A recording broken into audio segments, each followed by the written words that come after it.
ئازان و خۆشەویستان لا تەوری دۆمی بەنامەکەماندا باز لەو ڕێگە ئاسانانە دەکەین بۆ پرۆسی هاوسەرگیری لە نێو کۆمەلگای کوردیدا. دەزانین کە ساڵانە بە گوێرەی دوایین ئامارەکانی پرۆسی هاوسەرگیری و ئەو ئامارانیکە لە دادگاکانەوە بڵاو دەکرێنەوە پرۆسی هاوسەرگیری بە شێواز لە شێوازەکان پاشەکشەی کردووە کە ئەمەش کۆمەڵێک هۆکار هەن بۆ ئەم پاشەکشەیە. بزانین هۆکارەکان چین و ئاینی پیرۆزی ئیسلام چۆن ئاسانکاری دەکات بۆ ئەم پرۆسەیە و پێویستە خێزانەکان چۆن بەم ئەرکە هەستن و قورآن و کچانیان بە شێوازێکی دروستی ئیسلامیانە بخەنە نێو پرۆسی هاوسەرگیریەوە. گفتوگۆی زیاتر دەکەین لەگەڵ میوانەکەمان بەڕێز مامۆستا محەممەد چیمەنی، مامۆستای ئاینی. مامۆستاگیان زۆر بەخێر بێن. مامۆستاگیان گەر پێناسەیەکی پرۆسی هاوسەرگیری گرێبەستی هاوسەرگیری بکەینەوە. بەڵێ. بسم الله الرحمن الرحيم الحمد لله والصلاة والسلام على رسول الله وآله وصحبه ومن والاه. سپاس بۆ بەڕێستان، سپاس بۆ دەرفەتە و مێدەوارم توانین سوودێک بە بینەرانی بەڕێز و خۆشەویست بگەینین. هەڵبەتە پرۆسەی هاوسەرگیری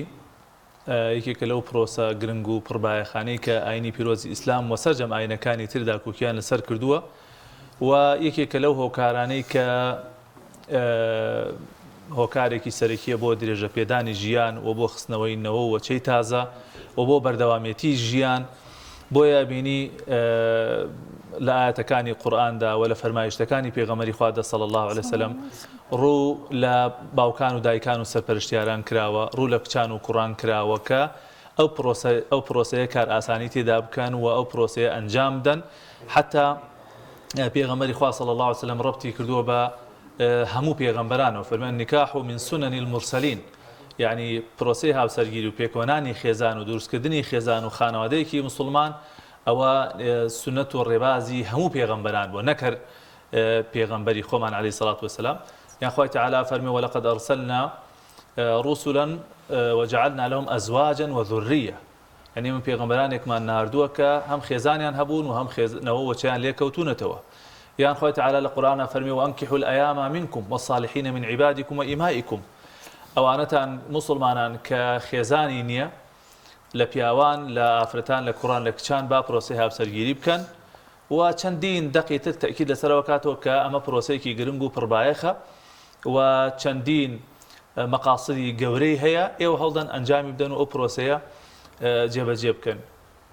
یان ڕووە کاتە گەنجان ئەفەرمێ یا معشر الشباب من استطاع منكم الباءة فليتزوج، ئەی کۆمەڵی گەنجان هەر کەسێ لە ئێوە توانای هەیە، چ توانای لاشەیی چ توانای مادی، يعني ئامادەی تایە بۆ ئەو پرۆسەیە با ئەو پرۆسەیە ئەنجام بدا، فإنه أغض للبصر وأحسن للفرج، چونکە هەم بۆ دامیان سەلامەترە، بۆ چاو سەلامەترە و لە لایەکی تریشەوە هۆکارە بۆی کە نەوە وەچە زیاد بکە. و لە حەدیثی تراتەوە فەرمێ تەزەوەجوا الولود الودود فإني مكاثر بكم الأمم، ئێوە خێزان پێکۆ بنێن و هەڵدەن خێزانانێک پێکۆ بنێن کە هەم بەڕەحم و سۆز و مێرەبان بن، يعني و هەروەها منداڵیشیان ببێت، چونکە من لە قیامەتە شانازیتان پێوەکەم کە ئومەتەکەم زۆر بێ. ئیتر بەڕاستی دەقەکان زۆرن لەسەرەوەی کە داوامان لێکراوەکە پرۆسەی هاوسەرگیری بکەین. و ئیمامی ئەحمەد یەکێکە لە ئیمامە گەورەکان کە پێوتێ ناصر و ئەهلی السونە ئەفەرمێ ئەگەر یەک ڕۆژ لە تەمەنم بمێنێ حەز ناکەم بە عازەبی بە زمانی ئەمڕۆ بە سنگڵی بگەمەوە خزمەت خوای پەروەردگار. پاشەوام ساڵ محەممەد، ئەو ڕێگریانە کامانن کە لە ئەمڕۆیە ئەبنە هۆکاری قورسکردنی ئەو پرۆسێ و گەنجانی ئێمە لەم پرۆسەی دوورەخاتەوە. زۆر ڕاستە ئەمڕۆ ڕێگری زۆرە و بەداخەوە بە ئەندازەی ئەو ڕێژەی کە گەنجان هەیە، کوڕان هەیە، کچان هەیە،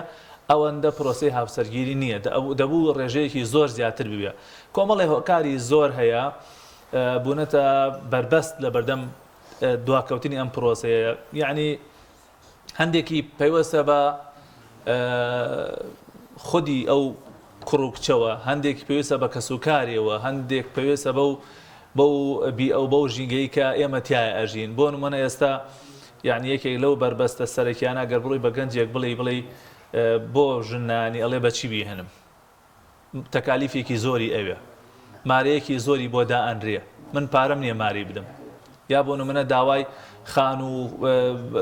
مەسەرەن ماڵی کامل و شوێنی جیاواز و ئەوانەکرێت. جاران ئەو شتانە نەبوو، کەسێک کە ژنی هێنا جارێک گەنجێکە تا ساڵێک لەگەڵ ما باوکی بوو لە یەک ژوورێکا بوو. و ئێستا لە هەندێک لە دەڤەرەکان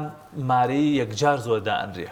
يعني هل حتى لم شاريشة يعني هي وهي استا بليرة ماريدانية بيغمري خو عليه الصلاة والسلام فرمي باشترين آفرت يعني بركة داترين آفرت أو كماري كان برانبر أزيت ندى آسان بيه طبعا شريعت هلا قالوا يعني بلي آفرت همي باهر كم بيه الله سي بران بركتك اجا بران بركت حالي باش وامكانياتي ابو توجد داوي ماري باشتر بك خوا فرمي ولو اتيتن احداهن قنطاره قنطار يعني المال الكثير يعني اگر پارەیەکی زۆریش لە مارەیەدا بنرێ بۆ کەسێک کە توانایە بێ کێشە نییە بەڵام ئەمە ببێ بە نەریت خراپە هەموو کەسێک داوای پارەی زۆر کە داوای ئاڵتوونی زۆر کە تەسەورەکەی لە سەردەمی پێغەمبەری خوا صلی الله علیه و سلم ئافرەت مارە بڕا بە یەک مستیلەیەک هەبووە ئەم مستیلەیشی نەبووە پێغەمبەری خوا فەرموویەتی ئیلتەمیس ولو خاتەمًا من حەدید بڕۆ مستیلەیەک بێنە ئێستا بە زمانی ئەمڕۆ بای 230,000 دینارە فەرموویەتی وەڵا ئەوەشم نییە فەرموویەتی ئەیدەی چیت هەیە وتێتی وەڵای یەک هەرام دەستە جلەمەیە نیوەیە دەما و نیوەی بۆ خۆم فەرموویەتی جا ئەو جلی پیاوانەیە ئەو چی لێ بکە بڕۆ شتێکی تر هەوڵدە ڕۆژتو هاتووەتەوە وتێتی هیچم نییە فەرموویەتی هیچ قورئان نەزانی وتێتی ئەرە وەڵا هەندێک سوورەت دەزانم فەرموویەتی دەبڕۆ ئەو سوورەتانە لەسەر ئەو سوورەتانە مارەیە کەم لە تۆ ئەو سوورەتانە فێری خێزانەکەت بکە چونکە هەدەف دروستکردنی ئەو خێزانەیە ئەو ماڵەیە ئاسانکاریە نەک ئەگەر قرار بێ فرۆشتن بێ ڕەنگە هیچ کەسێک دڵی نەیە کچەکەی خۆی بە باڵای خۆی بە ئاڵتون بفرۆشیە بۆیە خاڵی سەرەکی ئەوەیە لایەنی مادی بەتایبەت مارەیی و دوایەوە ئەو هەموو داخوازەیە کە ئەمڕۆ هەیە مەسەلەن ئێستا ئافرەت زۆربەی ئافرەتانی ئەمڕۆ داوای خانووی سەربەخۆکن یعنی ئەو کوڕە لە هەنگاوی یەکەمەوە کەوێتە ژێر باری قەرزاریەوە لە هەنگاوی یەکەمی ژیانەوە کەوێتە ژێر کرێخانەوە بیرەکاتەوە من ئەوە ملیۆن دینار قەرزار بم مانگی 300,000 دینار دانم بۆ کرێخانوو ئەچی بکەمە مەسرف بۆیە ئەو گەنجە هەرەڵێ هەر نەیکەم باشترە ئەمە مەسەلەن داخوازی تری زەواج ئەو هەموو مۆدێلات و ئەو هەموو شتێکی ئێستا ئەمڕۆ تازە پەیدا بووە هەمووی تەکلیفەیە هەمووی پارەیەوێ بۆی ئەو لایەنە مادی ئەوە تەئسیری زۆرە لایەنێکی تر کە هەر پەیوەندی بە کەسەکانەوەی بە کوڕ و کچەوە جار وا هەیە ئەو کوڕ و کچە لە خەیاڵێکی زۆر دوورە ئەژین لە واقع ئەوەیە دنیا دنیای کەمال نییە هیچ کەسێ بە دوای کامڵبوونا نەگەڕێ من کچێکمەوێ زۆر جوان بێ لە عایلێکی زۆر باش بێ شارەزایی هەبێ خوێنەواری هەبێ شادی هەبێ ئەگەر مەعاشێکیشی هەبێ ئەوە باشتر ئەم هەموو مواسەفاتە کەم وایە لە ئافرەتێکا کۆ بێتەوە تەعینات نییە هی وا هەیە مەسەلەن ئەبێ ئەڵێ دینداریش بێ یعنی کۆمەڵێ مەرجدانا مەرجی تەعجیزی دانا سەرێکی نییە ئافرەتێک لە خەیاڵی خۆیان فارس ئەحلامی بۆ خۆی دانا ئەم دێ ڕەفزێکە ئەو دێ شادەینی ئەو دێ پارەکەی وانی ئەو دێ ئیشەکەی وانی ئەو دێ شەهادەکەی وەکو ئەم بەرزنیە تا سەرەکەی لە دوایە ئەمێنێتەوە ئەمە بەڕاستی ئەمەش هۆکارێکە زۆر لە ئافرەتان مەسەلەن کەماونەتەوە کاتێکە لێ ئەکۆڵیتەوە پرسیاریان لێەکەی سەرەکەی ئەڵێ تا ئێستا کەس ناتوێتە داوت بەرە وڵا سیان هاتوون چوار هاتوون ئەیوە ڕەفزت کردوون وەڵا یەکیان شادی نەبووە یەکیان مەسەلەن ئیشی نەبووە وەڵا خانووی نەبووە هیوایە سیارەی نەبووە یعنی ئەمانش باوەڕتان هەبێ من جارەوە بۆ لە عەقدی وایە بووم ئافرەتەکە وتێتی مامۆستا لەبەرەوەی خزمەکانم بەوە نەشویان کردووە تۆ ئەوەنە لە مارەیەکە دانە دوای هیچی لێ ناسەن بەس لەبەر قسەی خەڵک لەبەر لۆمەی خەڵک ئەمەش جارێکی تر دیسانەوە تەئسیری هەیە کەسوکاری جاری وا هەیە یعنی ڕۆڵی هەیە لە تاخیرکردن و دواخستنی ئەم شتانەیە بۆ نمونە ئافرەتێکی ڕێک و پێکە کچ و کوڕێکن یەکتریان بەدڵە مەسەلەن خاون ئەخلاق و دین و ڕەوشتن سەرەکەی ئەم کەسوکارەیە بنە ڕێگر لە کاتێکا هیچ عیب و کەم و کوڕێکی نییە هیچ نوقسانەیەکی نییە بەدڵ باوک نییە بەدڵ باوک نییە جار بەدڵ دایک نییە جارا پورێک لە دوورەوە تەداخولەکە من بیستم ماڵێ وڵا پورەکەی ناڕازیە ئێ باشە پورێک لەو دوورە چه حەقی هەیە لە ژیانی کوڕ و کچەکە کچی تۆیە و کوڕی تۆیە بۆیە ئەمانە وای کردووە کە گەنجان سڵ بکەنەوە لە خەڵکێکی شێ ڕۆڵی خراپە بینێ مەسەڵەن لە کاکە خۆ توش نەکەی بۆ خاتری خوا وەک چۆن ئێمە توش بووین خۆ توش مەکە بەخوا ئەم سنگلێ زۆر خۆشە لەکوێ بخەوی ئەخەوی نەیتەوە ها لە ماڵ دەربچی لە ماڵ دەرنەچی خۆت مەکە ئەم زیندانەوە بەخوا هەر مانگێکی خۆشە لەوە لا قوڕەکرێ بەسەر تا ئەوانش بەڕاستی ڕۆڵێکی خراپە کاتێکا خێر و بەرەکەتێکی زۆر ێژگا لە نێو پرۆسەی هاوسەرگیریدا هەیە من هەندێ هێنیش هەیە هەندێک لە ئەو خوشک و برانش هەیە هەر بۆ خۆیان بە سروش ئەترسن لە ئەو کارە وڵی من هیچم نییە یعنی بەداخەوە من گلەی لە هەندێک لە مسلمانان و لە خەڵکی شەکەم ێستا جایی وا هەیە ئێستا ئەو نمونەیە کە لە خزمەتانە باسم کرد لە سەردەمی پێغەمبەری خۆی صلی الله علیه و سلم کابرا هیچی نەبووە طبعا لەسەر قورئان مارەی بڕاوە لە سەردەمی پێغەمبەری خۆی لەسەر مسیلە مارە بڕاوە لەسەر ناوکە خورمایەک بە ئەندازەی ناوکە خورمایەک ئاڵتون ماریژن بڕاوە لەسەر 2 درهم ماریژن بڕاوە ێ باشە ئێستا ئەم سەردەمە بێ و پێشم وتراوە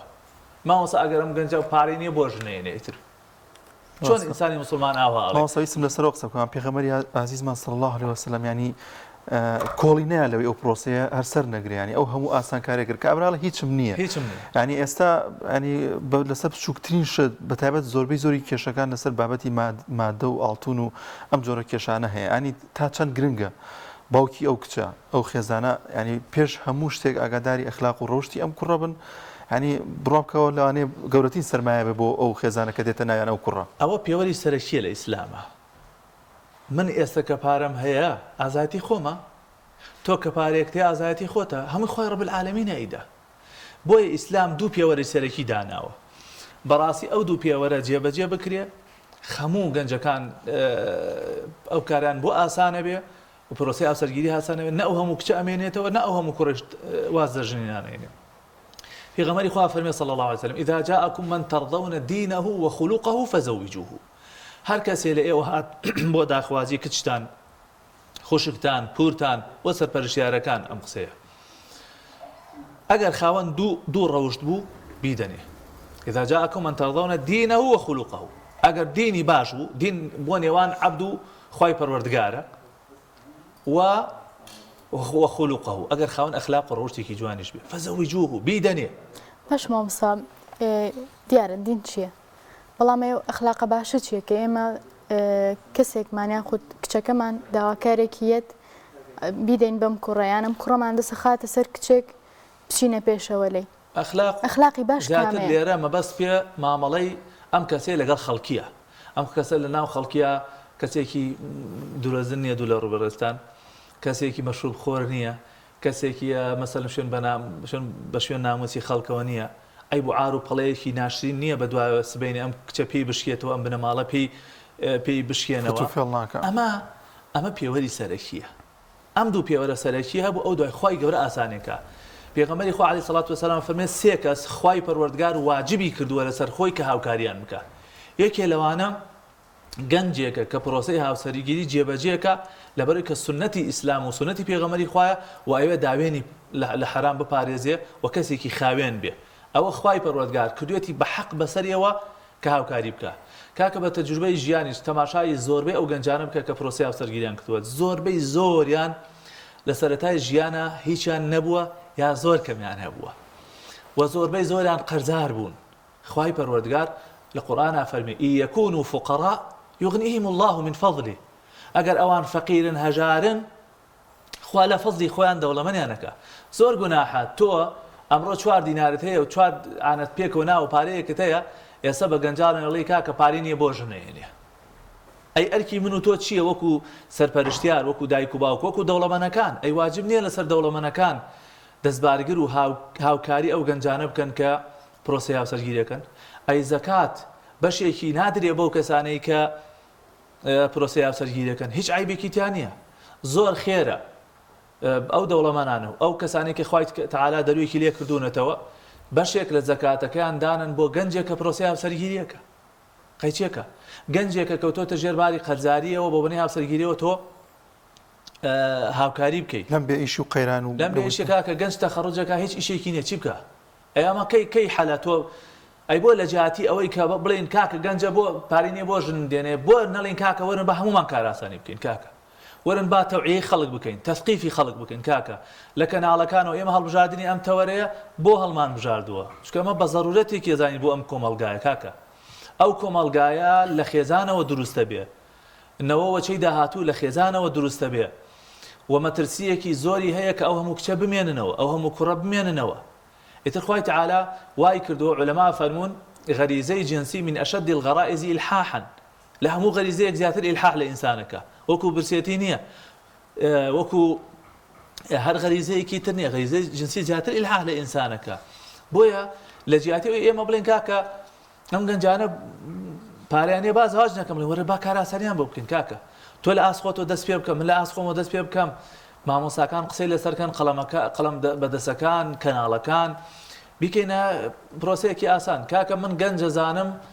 بە نەزانین کەسێکی خواستووە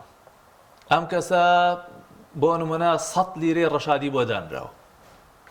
ماوەیەکی زۆر کەم بە یەکەوە بوون و ژیابوونە تۆ لە یەکتری ئێستا چەند ساڵە وەڵا ڕەنگە 10 ساڵ زیاتر ببێ وەکو کرێکی هەموو مانگێکە بێ ئەم کوڕەکەسی ماری باتەوە کاک ئەمە دژمنایەتی یان ژنخوازیە لەبەرەوە بە شێوەیەکی گشتی ئیسلام داوا لە دایکان و باوکانەکە لە کوڕ و کچەکانەکە بەخوا ئەمڕۆ زۆرێک لە زەواجەکان کە ناکەی خەتای کوڕ و کچەکانە من زۆر کەیسمان بینیەوە زۆر کەیس دێتە لامان کە بە دوای هینی مەتالیبی زۆرە ئاڕۆن و داوا کراوە لە سەرپەرشتیاران لە مامۆستانی ئاینی لە ئێوەی بەڕێز لە هەموو لایەکمان کار ئاسانی بکەین تەوعی خەڵک بکەین بۆی ئەم پرۆسەیە ئاسانێتەوە مامۆستا شتێکی دیکە هەیە زۆر جار دڵێم ئەمانەش لانی خۆت بە نمونە بەدیت کردبێ کوڕ و کچێک پێش زەواج و مارەکردنەکە ڕێ دەکەون زۆر جار کچەکە دەڵێت حەق نەبێ وەرم باڵقەیە شوو پێیەکەم بە هەموو شتێک ڕازیم بەڵام کاتێ دێتە نێو مەجلیسەکە و شتەکانە گۆڕێ ینی هەستەکەی بێمتمانەیەک یاخود پێشتر خێزانەکە وعد و بەڵێنێکیان بە کوڕەکەیەوە کە ئێمە ئەوەندە مسقاڵاتون لە ئێوە داواکەین بەڵام کاتی کە عەقدەکە دێت و مامۆستا ئاینەکە دانیشتووە لەوێ شتەکانە گۆڕن و بانی شتێکی دیکە دەوترێت ئەمە پێدوانێت جۆرێکە لە فێڵکردن لەو کاتەشا و کوڕژ ڕووگیرە بێت ناتوانێت هیچ بڵێ بێگومان ئەوەی کە من لە خزمەتانە باسم کرد ئەو نمونە ڕێک هەر ئەوە بوو کە یەکەم جار ئەوەیان دانە نابوو دوایەوە کە چوون لە مەحکەمە ماریان بڕی لە مەحکەمە ئەو کچە داوای ئەوەی کردو کابراش پێی عیب بوو تازە لای مامۆستا ماری بڕیوە وەسە چۆتە بەردەم حاکم و لەو شوێنەیە پێی عیب بوو خۆی بشکێنێتەوە گومانی وانە بوو کە ئەم پرۆسەی ئاوا بەزووی هەڵبۆشێتەوە بەڵام من ئەڵێم ئەگەر پرۆسەیەک لەسەر ئاستی بێمتمانەی دروست ببێ و لەسەر ئاستی تەماع لە یەکتری دروست ببێ و تۆ بڵێ وەڵای با من 20 مسقال ببەستمەوە بەم کچەوە بۆی ئەم کوڕە نەوێرێ سبێنێ تەلاقیدا هیچ مانایەک بۆ ئەوە نامێنێتەوە ئەسڵی زەواج بۆ مەحەبەت و مەوەدە و خۆشەویستی و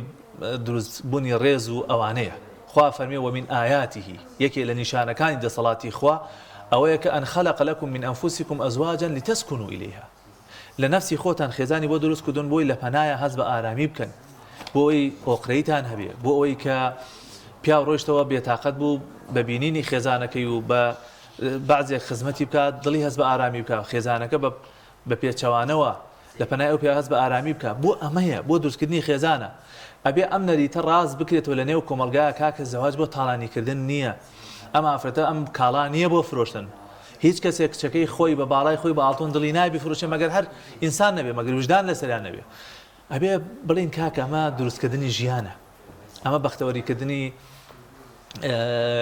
کچ و کوڕێکە ئەمە کەلێنێکە لە ژیانی کچێک و کوڕێکە ئەبێ پڕ بکرێتەوە ئەبێ چاوەڕێنەوەی تازە بکەین ئەبێ بەردەوامی بە ژیان بدەین من مەسئولێتم لەسەر شانە تۆ مەسئولێتت لەسەر شانە کۆمەلگا هەمووی مەسئولێتی لەسەر شانە ئەبێ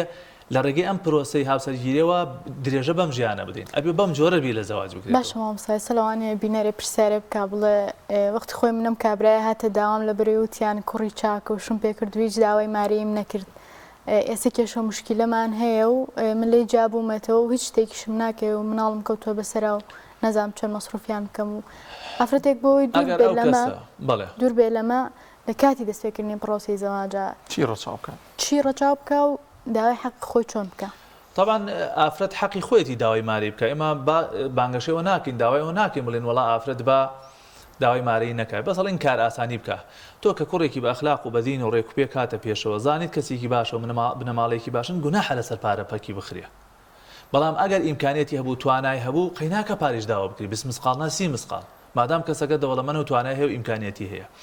بەڵام شتێک لێرەیە هەیە زۆر گرنگە ئاماژەی پێ ئەوش ئەوەیە کە چەندین ئافرەت یعنی تا ئێستا پەیوەندی بە ئێمە کردو و گلەی لە دەست پیاوەکەیەکە و کە پیاوێکی ئاوە خراپەڵێم ئەی باشەدا دەبڕێزەکەم کە ئاوە خراپ بوو ئەزانی وایە بۆ شت پێ کردووە لە مامۆستا ئێمە یەکەم جا کە پرسیارمان کردووە وتوانە کەسێکی باشە خەڵک شایەتی باشەی بۆ داوە یعنی ئەوش زۆر گوناحە خوا فەرمیێ لە باسی شایەتیە فەرمیێ ڕاست بکەن لەگەڵ شایەتە ئەگەر لەسەر نەفسی خۆشتان بێ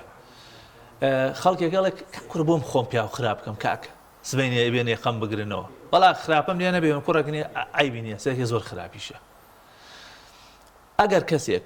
ئافرەتێک شوکا بە کوڕێک مارەی کەم دابنا کوڕەکە ئەهل و ڕێک و پێک و ئەوانە بوو بێت دوای کێشەکەوتە نێوانانەوە و لێک جابوونەوە منەڵێم ئافرەتە زەرری نەکردووە و دڵنیا بەخوای پەروەردگار بۆی قەرەبوو ئەکاتەوە و کەم وایە ئەو ماڵانە کێشەیان بۆ دروست بوێت کە لەسەر ئەساسی تەفاهم و احترام و ڕێز و ئەوانە بینا ئەکرێ هەشە بەداخەوە هەندێک لە پیاوانیش هەیە شانیان ئەو چاکەیە هەڵناگرێ مثلەن ئەم ئافرەتە کاتێکە قورئانێک بە مصحەفێک شووی پێ کردووە یا بە مارەیەکی زۆر کەم شووی پێ کردووە بیستمەوە تۆ هی وایە وتێتی قورئانە مارەیەکەت نییە ئەوە تەفسیرێکیش لەگەڵەیە بۆیە من هەمیشە لە کاتی عەقدی زەواجوانە ڕووەکەمە و کوڕەڵێم ئەمانەتێکی گەورەیە ئەم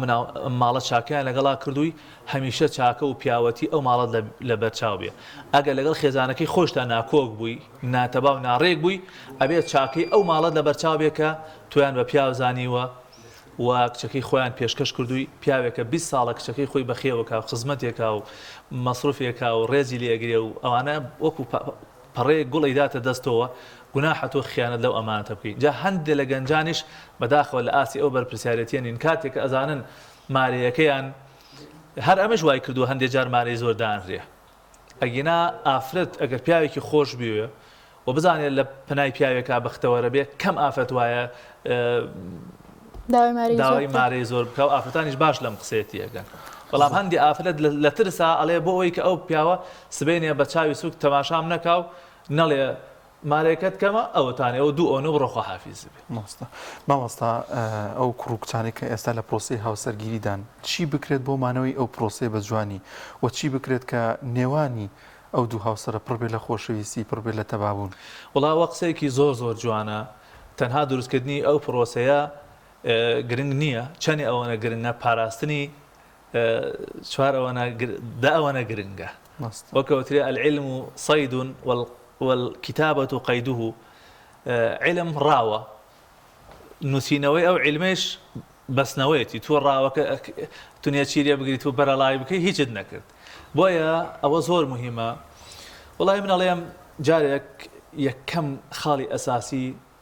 ئەوەیە کە بە چاوی مەلائیکەوە تەماشا یەکتری نەکەن نابێت تۆ چاوەڕی ئەوە بکەی کە ئەم خێزانەت هەڵە نەکە و نابێ ئەم خێزانە چاوەڕێەوە بکە کە تۆ فریشتێکی لە ئاسمانەوە هاتوویتە خوارەوە ئەبێ وا مامەڵە بکەین کە كل بني آدم خطاء هەموو ئینسانی قابل بە هەڵەیە بەڵام وخير الخطائين التوابون باشترین هەڵە کار ئەوەی کە پەشیمان بێتەوە و بگەڕێتەوە ئەگە تۆ ئەم ئافرەتە چاوەڕێ بکە بڵێ وڵای ئەم پیاوە ڕۆژێ ڕۆژان قسەیەکم پێ نەڵێ و ڕۆژێ ڕۆژان لێم تووڕە نەبێ و یان بۆ نمونە تۆ هەموو ڕۆژێ بچیتەوە قەت ڕۆژێ چێش تاخیر نەبێ و ئەم ژنەوەکو ڕۆبۆرت لە بەردەم تۆ بێت و بڕوە قەت ڕۆژی بێتاقەت و بێزار نەبێ ئەو ممکن نییە یان وا بزانانی وەکو فلیمانەیە کە لە تەلەڤیزیۆنەکانە پیشانە درێ هەندێک دراما پیشانە درێ وا ئەزانن ئەوە خەیاڵە ئەوە خەڵتاندنی خەڵکە ئەوە خیانەتە لە خەڵکە گرێ کاکە ئەوە هەڵەیە ئەگەر ئینسان وا بیر بکاتەوە لە یەکەم ڕۆژی زەواجەوە ئەو مەحەبەت و خۆشەویستیە ئاستەکە و نمرەکەی چەند بۆ هەتا کۆتایی هەروە بێ مەرجنیە وا بێ